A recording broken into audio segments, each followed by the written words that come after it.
In the United States, I've been keeping track for several years now of lots of data and charts and statistics looking at the middle class, what has happened to the middle class and the lower class. And to be brief, there are a lot of trends, economic trends, social trends, value trends, health statistics, drug addiction, opioid addiction, et cetera, which have been getting worse. CEO pay is rising, ordinary salaries for ordinary people have kind of flatlined. In fact, for full-time working males, people like myself, our real income in the United States has flatlined since 1973. And if you think about what that means for a family and your sense of lack of economic progress, that can produce a lot of anxiety and anger, which may have some relationship to our election here last November, and the election, the surprising result to many people of Donald Trump winning the election.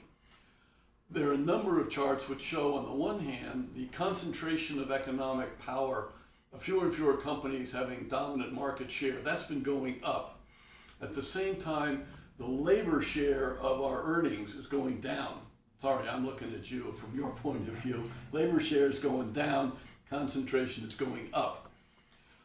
Just in the last week or so, there have been two research articles, one by Simcha Barkai at the University of Chicago, and the other by Jan de Leuker, who's at Princeton, and he was assisted by Jan Eckhout. Both of these articles independently come to the conclusion that American companies have been increasing the markup that they can charge consumers.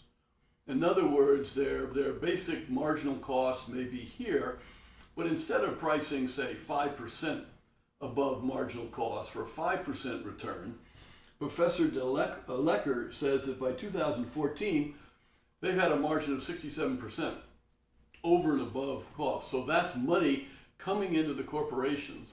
And where's it gone? The paper by Simcha Barkai, University of Chicago, argues that this money has been going to profits, disseminated to those people who own stock. It has not gone to workers or employees, one, and it hasn't actually been reinvested in the capital of the company.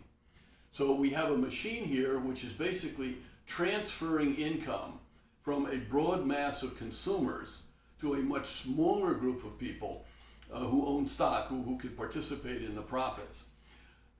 These two papers also track the accusation by Thomas Piketty the other year that the gap between wealthy people and poor people has been growing higher. The amount of access and income that the wealthy people have is growing more. So it seems that there is something systemic which is going on in American capitalism over the last several decades.